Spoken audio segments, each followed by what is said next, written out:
नमस्कार. मी मधुसूदन पत्की आणि आपण पाहत आहात इन्फोवारी. इन्फोवारीच्या या भागामध्ये आपल्या सगळ्यांचं मनापासून स्वागत. एकूण महाराष्ट्राच्या लोकसभेच्या निवडणुका, त्यानंतर विधानसभेच्या निवडणुका झाल्या आणि एकूणच मतदारांनी अत्यंत सुयोग्य पद्धतीने मतदान केलं असं म्हणावं लागेल. कारण मतदार राजा हा नेहमी सुज्ञपणाचे निर्णय घेतो असं प्रत्येकच नेता म्हणत असतो.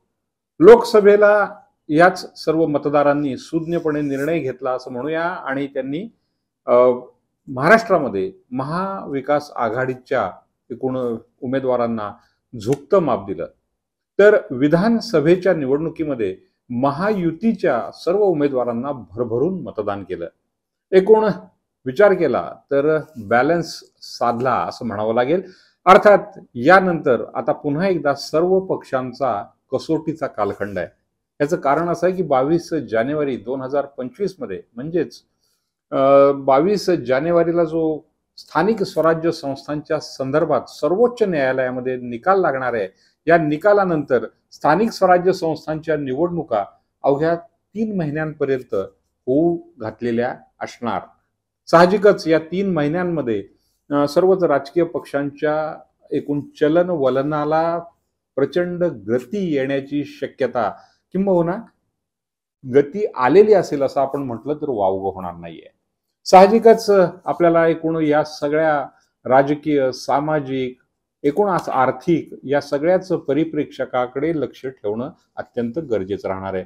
हा परिप्रेक्ष्य जो आहे तो अत्यंत महत्वाचा याकरता ठरणार आहे कारण स्थानिक स्वराज्य संस्था याचा अर्थ महानगरपालिकेपासून ते ग्रामपंचायतीपर्यंत सगळ्याच निवडणुका लागणार आहेत, जाहीर होणार आहेत आणि त्यामुळे पुन्हा एकदा महाराष्ट्र ढवळला जाणार आहे.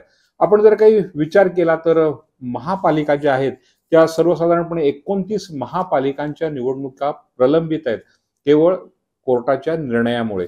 29 महापालिका, त्यात सर्वात महत्वाची महापालिका ही मुंबईची आहे कारण भारताची आर्थिक राजधानी मुंबई याची महापालिका आणि त्यावर आपलं वर्चस्व असावं याकरता सगळेच पक्ष अत्यंत कष्ट घेणार आहेत, कंबर कसणार आहेत आणि त्यामुळे या महापालिकेच्या निवडणुकीकडे सगळ्यांचंच लक्ष असणार आहे.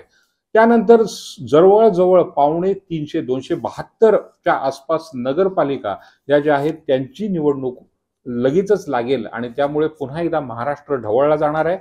जिल्हा परिषद ज्याला आपण मिनी मंत्रालय असं म्हणत असतो त्या 26 मंत्रालयांच्या म्हणजे जिल्हा परिषदांच्या निवडणुका लगोलग जाहीर होणार आहेत. त्यामुळे साहजिकच ते सुद्धा वातावरण मोठ्या प्रमाणात ढवळलं जाणार आहे आणि नंतर 289 पंचायत समित्या ज्या आहेत त्यांची निवडणूक लागणार आहे. हा सगळा विचार केला तर अवघा महाराष्ट्र महापालिकांपासून ते नगरपंचायतीपर्यंत ढवळून निघणार आहे. आता यामध्ये ज्या पक्षांनी विधानसभेला आपलं वर्चस्व प्रस्थापित केलेलं आहे त्यांना ते अधोरेखित करायचं आहे. तर ज्यांना या विधानसभेच्या निवडणुकीमध्ये हार पत्करावी लागली, ज्यांना विरोधी पक्ष नेता सुद्धा निवडण्याची ताकद राहिलेली नाही, अशा पक्षांना म्हणजेच महाविकास आघाडीच्या पक्षांना तळागाळापासून आपल्या पक्षाची बांधणी करणं, एक पुढच्या पंचवार्षिक निवडणुकीच्या अनुषंगाने आपला कार्यकर्ता तयार करणं, लहान मोठे नेते तयार करणं याकरता ही निवडणूक अत्यंत महत्वाची ठरणार आहे. यात पुन्हा एकदा सगळ्यात महत्वाची निवडणूक ठरणार आहे ती मुंबई महापालिकेची निवडणूक ठरणार आहे आणि मुंबई महापालिकेची निवडणूक ही टर्निंग पॉइंट असणार आहे. टर्निंग पॉइंट असेल कारण राजकारणामध्ये मुंबई ज्याच्या ताब्यात, महाराष्ट्र त्याच्या ताब्यात राहू शकतो असा एक नक्कीच समज आहे. उद्धव ठाकरे यांना आपली पकड मुंबईवर आहे हे दाखवायचंय. मागच्या निवडणुकीमध्ये म्हणजे 5 वर्षांपूर्वी ज्या निवडणुका झाल्या त्या निवडणुकांमध्ये उद्धव ठाकरे आणि भारतीय जनता पक्ष एकमेकांच्या विरोधात लढले होते आणि भारतीय जनता पक्षाला अगदी थोड्या जागा या म्हणजे सिंगल फिगरमध्ये म्हणू 5-6 जागा कमी मिळाल्या होत्या उद्धव ठाकरे यांच्यापेक्षा. विजय शिवतारे तेव्हा अतिशय तडजोडी करून किंवा काही पक्षातले विशेषतः मनसेचे काही नगरसेवक फोडून त्यांनी पुन्हा शिवसेनेमध्ये आणले होते आणि आपली नौका पार पाडलेली होती. थोडक्यात उद्धव ठाकरे यांना फार मोठं घवघवीत यश मुंबईच्या महापालिकेमध्ये त्यांना मिळालेलं नव्हतं आणि आता सुद्धा ते मिळेल याबाबत साशंकता आहे. कारण विधानसभेमधल्या बऱ्याचशा जागा या भाजप आणि एकनाथ शिंदे यांच्या वाट्याला गेलेल्या आहेत.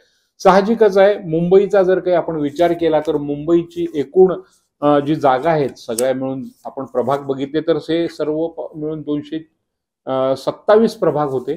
त्याचे ठाकरे यांनी 236 प्रभाग केले होते आणि एकनाथ शिंदे पुन्हा सत्तेवर आल्यावर ते 227च प्रभाग करण्यात आले. या सगळ्यावर सर्वोच्च न्यायालयामध्ये याचिका आहे आणि 227 किंवा 236 यापैकी एक जागा म्हणजे संख्या नक्की होईल. मात्र यावर हे नेमायचं कसं, प्रभाग पडतील कसे, त्यांची रचना कशी असावी, ती रचना कोणी करावी, मतदारांच्या याद्या नक्की करणं, या सगळ्याकरता किमान 3 महिने म्हणजे 90 ते 100 दिवसांचा अवधी लागणार आहे. आणि साहजिकच या 3 महिन्यामध्ये राजकीय पक्षांची सुद्धा प्रचाराची मोठ्या प्रमाणात रणधुमाळी उडणार आहे.